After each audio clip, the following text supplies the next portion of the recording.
بسم الله الرحمن الرحيم. السلام عليك يا أبا عبد الله الحسين والأرواح التي حلت بفنائك. عليكم مني سلام الله أبدا ما بقيت وبقي الليل والنهار. Ndugu zangu wapendwa, tumetoa ujumbe ambao Imamu Husaini anasema siyaoni mauti kwangu mimi isipokuwa ni furaha kuliko kuishi na madhalim, kuliko kuishi maisha ya fedhea, kuliko kuishi maisha ya dhiki. Uislamu ambao aliuacha Bwana Mtume baada tu ya kufariki kwake, na hususa walipokamata madaraka Bani Umayya, walianza kuhakikisha wanaupoteza ule Uislamu halisi wa Bwana Mtume, kama anavyoeleza Ibn Mas'udi katika kitabu chake Muruju Dhahabi. Anasema ilifikia kiwango Muawiya ibn Abi Sufyani aliwaswalisha watu swala ya Ijumaa siku ya Jumatano. Sisi tunajua imeitwa swalatul Jumua kwa sababu ya siku ya Ijumaa, lakini Muawiya aliwaswalisha watu, aliamrisha watu waswali swala ya Ijumaa siku ya Jumatano. Muruju Dhahabi ni mwanachuoni, Ibn Mas'ud ni mwanachuoni wa Kisuni, anatuelezea habari ilivyokuwepo. Bali ilifikia kipindi kama vile mtu Al-Walid aliweza kusimama au kuwaswalisha watu swala ya asubuhi rakaa 4 akiwa amelewa, kisha akawageukia akawaambia, je, niwaongeze ama zatosha? Ni kipindi hicho. Hayo ni baada ya kufariki Bwana Mtume. Kwa hiyo ikawa kibla au swala inaongozwa na mtu mlevi. Si mlevi kwa maana kwa ni sifa ya mlevi, la, amelewa.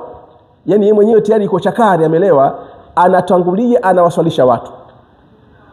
Wakati huo pombe ishaharamishwa, ni haramu, lakini akaswalisha watu na watu nyuma wakafuata swala ile, kisha akawageukia kwamba je, niwaongeze?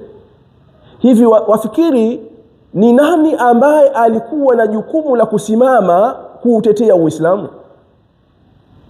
Ndipo pale Imamu akatangaza ujumbe wake, anasema, wa inni lam akhruj ashran wala batran wala mufsidan wala dhalima. Mimi sitoki hapa kwenda kumpinga Yazidi, kiongozi muovu yule. Sitoki hapa kwa sababu ya kutaka madaraka, la. Si kwa sababu ya kutaka ufisadi, si kwa sababu nataka kudhulumu mtu, la. Wa inma kharajtu li talabil islahi fi ummati jaddi. Kinachonitoa mimi mjukuu wa Mtume al-Imamu al-Husaini na kwenda kutengeneza li talabil islahi, na kwenda kutafuta suluhu, na kwenda kutengeneza fi ummati jaddi, umma wa babu yangu. Umma umepotoshwa, umma umetengenezewa Uislamu bandia. Kwa hivyo nakwenda kutengeneza umma huu. Uridu an amura bil ma'ruf, nataka mimi, lengo langu ni kwenda kuamrisha mema, wa anha anil munkar, na nakataza maovu, wa asira bisirati jaddi, na nitatembea katika mwenendo ule, njia ile aliyopitia babu yangu Mtume Muhammad sallallahu alayhi wa ali. Na ndio hii falsafa ya Husainu minni wa ana min Husaini.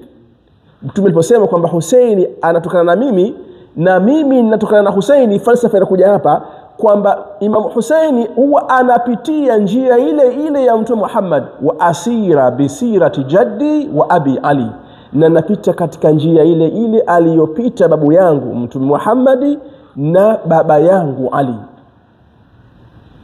Kwa ujumbe ambao Imamu Hussein anatoka Madina mpaka anafika kule Iraki Karbala, anauacha Madina. Watu wa Madina wafahamu kwamba Hussein, kwa nini kimemtoa hapa?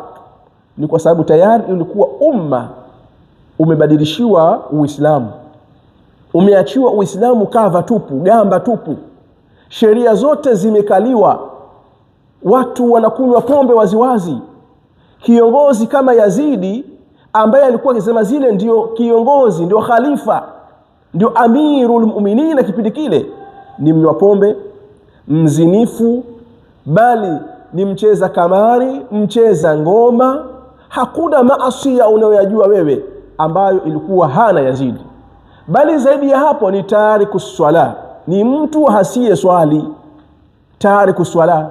Sasa ikiwa mtu haswali kisha yeye anachukua jukumu la kuwaongoza umma, mtu mlevi, mtu mzinifu, al-Imamu Hussein aangalie kweli jamani, kama mwenye dhima, kama ambaye anautambua Uislamu bwana mtume, ilibidi asimame, hata kama akasema hata kama niko peke yangu.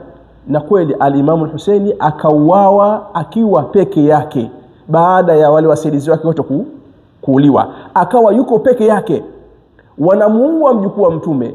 Leo waislamu hawajui masala haya, hawaambiwi masala haya. Limadha? Kwa nini waislamu wasiambiwe?